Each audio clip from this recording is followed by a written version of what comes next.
जरा सोचिए, एक साधारण सी लड़की जो कभी भीड़ में खो जाती थी, अचानक लाखों लोगों की नज़रों में आ जाती है। एक वायरल वीडियो और फिर रातों रात बदलती जिंदगी। लेकिन क्या हर चमकती कहानी के पीछे सच भी उतना ही साफ होता है, या फिर कहीं उस चमक के पीछे छुपा होता है एक ऐसा अंधेरा जो सब कुछ बदल कर रख देता है? महाकुंभ की भीड़ से उठकर सुर्खियों में आई एक लड़की, एक प्रेम कहानी जो मंदिर में शादी तक पहुंची और फिर वही कहानी बन गई।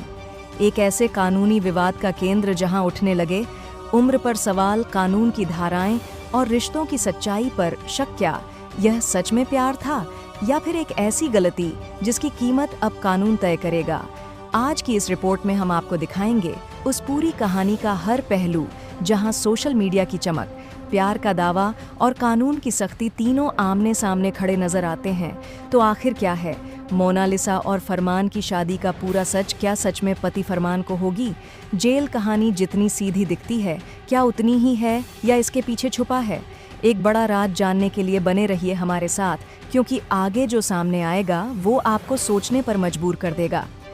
11 मार्च 2026 को केरल के तिरुवनंतपुरम के पास पूवर क्षेत्र में स्थित आरुमानूर श्री नयनार देव मंदिर में महाकुंभ की चर्चित लड़की मोनालिसा भोसले ने फरमान खान के साथ शादी रचाई थी।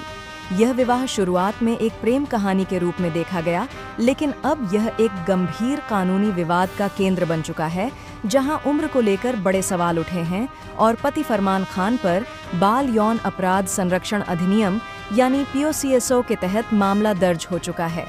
इस पूरी घटनाक्रम को समझने से पहले अगर आपको हमारी इस रिपोर्टिंग पसंद आ रही है तो वीडियो को लाइक ज़रूर करें और कमेंट में अपनी राय ज़रूर शेयर करें कि इस मामले में आप क्या सोचते हैं। मोनालिसा भोसले की कहानी की शुरुआत 2025 के महाकुंभ मेला से हुई, जब प्रयागराज में वे रुद्राक्ष की मालाएं बेच रही थीं। उनकी सरल दिखावट और व्यवहार ने सोशल मीडिया पर तहलका मचा दिया। वीडियो वायरल होने के बाद वे रातों रात चर्चा का विषय बन गईं। महाकुंभ जैसे बड़े आयोजन में लाखों श्रद्धालु आते हैं और वहां छोटी छोटी दुकानों पर काम करने वाली इस युवती की छवि ने लोगों को आकर्षित किया। वे मध्य प्रदेश के खरगोन जिले के महेश्वर इलाके की रहने वाली हैं और पारधी जनजाति से ताल्लुक रखती हैं, जो अनुसूचित जनजाति की श्रेणी में आती है। वायरल होने के बाद उन्हें मॉडलिंग और फिल्मों के ऑफर मिलने लगे, जिससे उनका जीवन अचानक बदल गया। इसी दौरान उनकी मुलाकात फरमान खान से हुई। फरमान उत्तर प्रदेश के रहने वाले एक अभिनेता और मॉडल हैं। दोनों की मुलाकात फेसबुक जैसे सोशल मीडिया प्लेटफॉर्म पर हुई और करीब 6 महीने की दोस्ती के बाद रिश्ता गहराया। मोनालिसा के परिवार ने इस रिश्ते का विरोध किया क्योंकि यह अंतर्धार्मिक था और उम्र को लेकर भी कुछ सवाल थे। परिवार ने उन्हें वापस घर ले जाने की कोशिश की, लेकिन मोनालिसा और फरमान दोनों ने अपना रिश्ता जारी रखने का फैसला किया। वे सुरक्षा की मांग करते हुए केरल पहुंच गए, जहां फिल्म शूटिंग के सिलसिले में मोनालिसा पहले से मौजूद थीं। ठम्पानूर पुलिस स्टेशन में पहुंचकर उन्होंने परिवार के विरोध और संभावित खतरे की शिकायत दर्ज कराई। पुलिस ने उन्हें सुरक्षा प्रदान की और मामले की जांच शुरू की। पुलिस की देखरेख में ही 11 मार्च 2026 को पूवर के आरुमानूर मंदिर में शादी संपन्न हुई। यह एक साधारण मंदिर था जहां हिंदू रीति रिवाज से विवाह हुआ। केरल के कुछ वरिष्ठ नेता इस समारोह में शामिल हुए, जिन्होंने इसे सांप्रदायिक सद्भाव का उदाहरण बताया। मोनालिसा ने खुद प्रेस में बयान दिया कि यह उनका अपना फैसला है और किसी प्रकार का दबाव नहीं था। उन्होंने लव जिहाद जैसे आरोपों को सिरे से खारिज किया और कहा कि दोनों की मर्जी से रिश्ता बना था। शादी के बाद दोनों ने साथ रहने का फैसला किया और शुरुआती दिनों में सोशल मीडिया पर उनकी जोड़ी को काफी समर्थन मिला। कुछ लोग इसे आधुनिक भारत की मिसाल बताते रहे, जहां व्यक्तिगत चुनाव को महत्व दिया जाता है। लेकिन शादी के 1 महीने बाद ही कहानी में बड़ा मोड़ आया।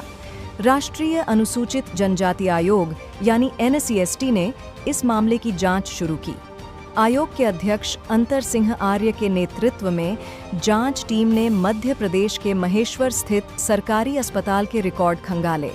इन दस्तावेजों में मोनालिसा की जन्मतिथि 30 दिसंबर 2009 बताई गई। इसका मतलब था कि शादी के दिन यानी 11 मार्च 2026 को उनकी उम्र मात्र 16 साल 2 महीने और 12 दिन थी। भारतीय कानून के अनुसार 18 साल से कम उम्र की लड़की नाबालिग मानी जाती है और उसकी शादी गैर कानूनी होती है। आयोग ने पाया कि शादी के लिए केरल में पंजीकरण के समय फर्जी जन्म प्रमाण पत्र इस्तेमाल किया गया था, जो महेश्वर ग्राम पंचायत से जारी बताया गया, लेकिन अस्पताल रिकॉर्ड से मेल नहीं खाता। इस जांच रिपोर्ट के आधार पर मध्य प्रदेश के खरगोन जिले के महेश्वर पुलिस स्टेशन में फरमान खान के खिलाफ एफआईआर दर्ज की गई। उन पर पीओसीएसओ एक्ट के प्रावधानों के साथ भारतीय न्याय संहिता की धाराओं में आपराधिक साजिश और अवैध विवाह तथा अनुसूचित जाति जनजाति अत्याचार निवारण अधिनियम की धाराएं भी लगाई गईं। पुलिस ने कहा कि नाबालिग के साथ विवाह और संबंधित गतिविधियां कानून का उल्लंघन है।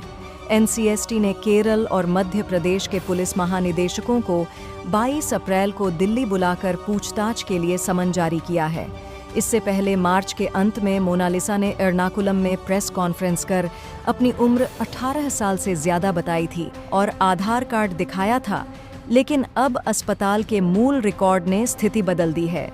इस घटनाक्रम ने पूरे देश में चर्चा छेड़ दी। सोशल मीडिया पर लोग दो गुटों में बंटे नजर आए। एक तरफ वे थे जो बाल विवाह और नाबालिग की सुरक्षा पर जोर दे रहे थे। उन्होंने कहा कि कानून सबके लिए बराबर है और उम्र के दस्तावेजों को लेकर कोई समझौता नहीं होना चाहिए। खासकर जनजातीय समुदाय की लड़कियों की सुरक्षा को लेकर चिंता जताई गई। दूसरी तरफ कुछ लोग अंतरधार्मिक विवाह और व्यक्तिगत स्वतंत्रता की बात कर रहे थे। उन्होंने पूछा कि जब दोनों पक्ष सहमत थे तो जांच क्यों हुई? विश्व हिंदू परिषद जैसी संस्थाओं ने पहले ही शादी के समय शिकायत की थी और अब वे एनसीएसटी की रिपोर्ट को सही ठहरा रहे हैं। केरल के कुछ राजनीतिक दलों ने शुरुआत में इस शादी को प्रगतिशील बताकर समर्थन दिया था, लेकिन अब पूरे मामले पर चुप्पी साध ली गई है। जनता की प्रतिक्रियाएं भी विविध रही हैं। कई अभिभावक बाल विवाह की समस्या पर प्रकाश डाल रहे हैं, जबकि कुछ युवा इसे प्रेम और चुनाव की आज़ादी से जोड़कर देख रहे हैं। मीडिया में इस खबर ने काफ़ी जगह बनाई और चर्चा हुई कि सोशल मीडिया फेम कैसे कभी-कभी जिंदगी को जटिल बना देती है। मोनालिसा की वायरल छवि ने उन्हें ऑफर्स दिलाए, लेकिन उसी फेम ने अब उनके रिश्ते पर सवाल खड़े कर दिए। फरमान खान की तरफ से अभी कोई आधिकारिक बयान नहीं आया है, लेकिन उनके समर्थकों का कहना है कि वे भी दस्तावेजों पर भरोसा कर रहे थे। इस बीच कानूनी प्रक्रिया तेजी से आगे बढ़ रही है। महेश्वर पुलिस ने जांच शुरू कर दी है और सबूत इकट्ठा किए जा रहे हैं।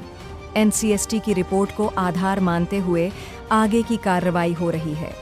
विशेषज्ञों का कहना है कि पीओसीएसओ एक्ट नाबालिग बच्चों की सुरक्षा के लिए बनाया गया है और इसमें उल्लंघन पर सख्त सजा का प्रावधान है। वहीं बाल विवाह निषेध अधिनियम भी लागू होता है। हालांकि मोनालिसा की तरफ से अभी कोई नया बयान सामने नहीं आया है, लेकिन पूरा मामला अभी जांच के दायरे में है। इस पूरी कहानी को समझने के बाद अगर आपको हमारी रिपोर्टिंग पसंद आई हो तो वीडियो को लाइक करना न भूलें और कमेंट्स में अपनी सोच ज़रूर शेयर करें। वर्तमान स्थिति में जांच एजेंसियां सभी पहलुओं पर गौर कर रही हैं। दस्तावेजों की प्रामाणिकता जांच ली जा रही है और दोनों पक्षों की बात सुनी जा रही है। कानून की नज़र में नाबालिग की सुरक्षा सबसे महत्वपूर्ण है और इसी आधार पर आगे फैसला होगा।